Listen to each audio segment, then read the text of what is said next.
여러분, 윤석열 정부가 자영업자 빚 적게는 60%, 최소가 60%입니다.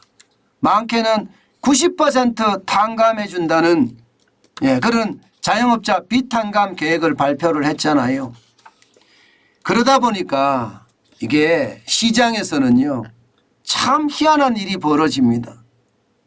어떤 일이 벌어지느냐, 이게 90일 연체하면 빚 탕감을 신청할 수 있는 기준이 되거든요. 그러다 보니까 90일 연체하기 위해서 지금 고의 연체하는 사람들도 생긴다. 이게 현실입니다. 이게 현실. 금융당국은 아니야, 고의 연체는 못할 거야, 그렇게 이야기합니다. 왜?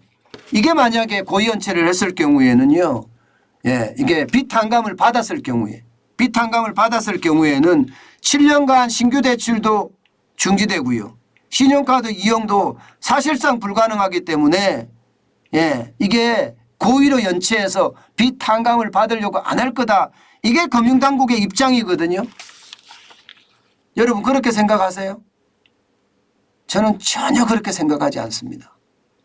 그러니까 이게 탁상공론이라는 뜻이에요. 김주현 금융감독위원장도 이게 그렇게 안 할 거다 이렇게 이야기를 하지만 여러분 이거 한번 보세요. 제가 놀란 건 이거예요. 서울시가 말입니다.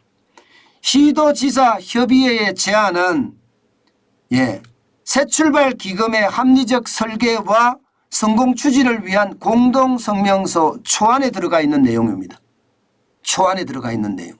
그 내용에 보면 60에서 90% 채무 원금 감면 정책이라는 점에 착안해 고의적으로 채무를 미상환하는 도덕적 해이가 발생할 가능성이 매우 높다 하는 내용이 담겨 있습니다. 한마디로 그냥 정리를 하면 빚 탕감하기 위해서 고의로 채무 미상환할 거다, 고의로 연체할 거다, 이 이야기거든요. 저는 서울시의 이 보고서 공동성명서 같이 이제 지자체들끼리 이야기하자는 그 공동성명서에 저는 정확할 거라고 봐요. 이게 맞다고 봐요. 그러면서 말입니다. 각 지자체들은요, 이게 쉽게 말하면 채무 조정을 하려고 그러면 이 채무 조정을 한 곳이 있을 거 아니에요. 예를 들어서 신용보정재단 이런 데 말입니다. 그러면 채무 조정을 했을 때 신용보정재단은 어떻게 됩니까? 채무 조정을 했지만 은행에서 빌린 것은 이게 다 갚아야 돼요. 그죠? 신용보정재단이 대신 다 갚아야 돼요. 그죠?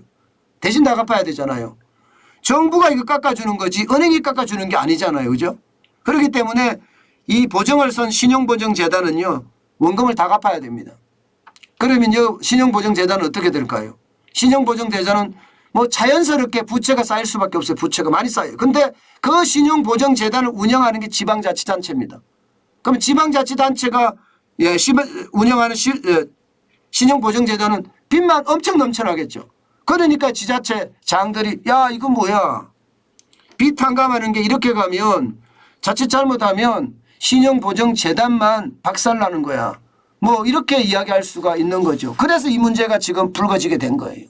이 문제가 결국은 빚 탕감하려고 고의로 채무를 연체한다. 일단 3개월은 연체해야지 신청 자격이 있으니까. 저는 이게 여러분 말장난이라는 거, 누구의 말장난? 김주현 금융위원장이 현실을 모르는 그런 판단이라고 저는 생각을 합니다. 왜냐고요? 여러분 이거 한번 보세요. 이거 한번 보세요. 자영업자 1인당 평균 대출 금액이 3억입니다. 3억 4,685만 원이 평균입니다. 평균. 어마어마하죠. 그러면 많은 사람들은 얼마나 많을까? 평균이 3억 5천이라는 뜻이잖아요. 3억 5천 평균이. 그럼 많은 사람은 이거보다 월등하게 많다는 이야기잖아요. 안 그래도 이자 부담에 지금 허리가 휘고 있다는 게 현실이거든요. 고의 연체 안 한다고요?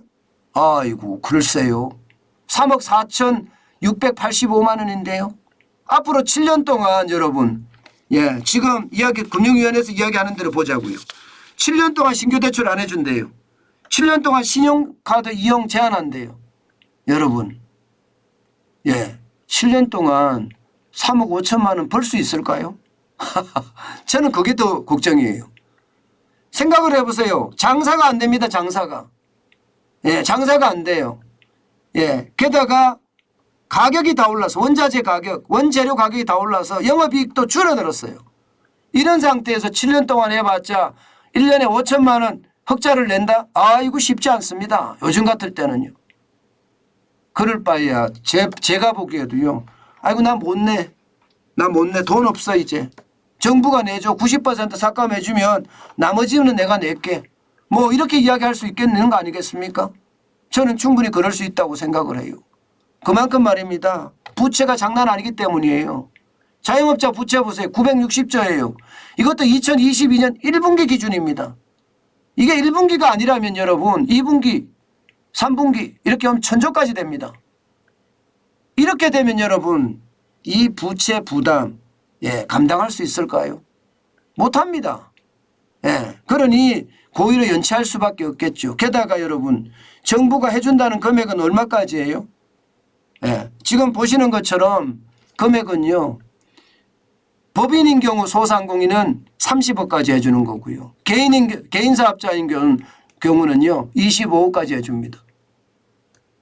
그러면 너도 나도 어쨌든 저 기금을 원금을 탕감받고자 고의로 연체할 수 있는 것 저는 당연할 거라고 생각해요. 제가 현장에서 지금 직접 해보니까요.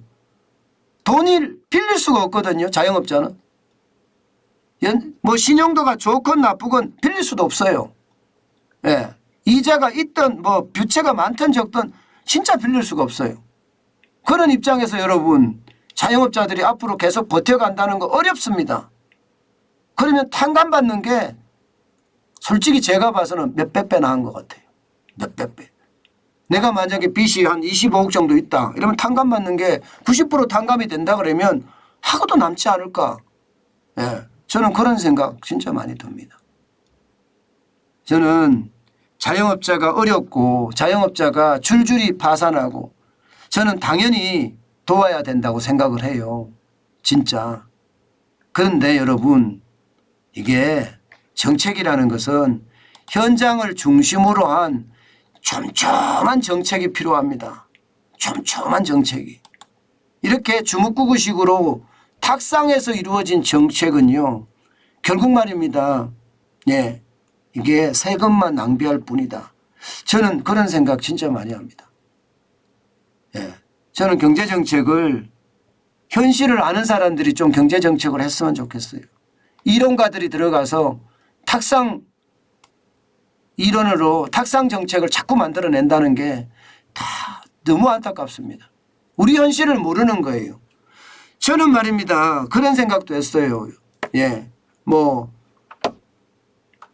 문재인 대통령도 제주도로 휴가로 가고 윤석열 대통령도 휴가를 가고 그런 걸 보면서 참 한가하게 휴가들이나 가네. 저는 그런 생각 참 많이 했어요. 아마 여러분이나 저나 생각이 거의 마찬가지일 겁니다.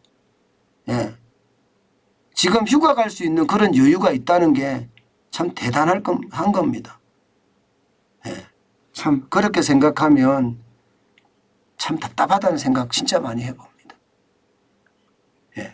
자영업자를 지원하지 말란 뜻이 아니에요. 또 서민을 지원하지 말란 뜻도 아니에요. 정부 정책이라는 게 뭐 못 살고 힘들고 어려운 사람들 지원하는 거 저는 뭐 당연히 있을 수 있다고 생각을 합니다. 그렇지만 이게 잘 짜여진 정책으로 촘촘하게 구성을 해야지 이게 효과를 발휘를 하지 아니면 도덕적 해이라고 이야기하잖아요. 모랄 해저드만 불러와서 세금만 낭비할까 솔직히 좀 두렵네요.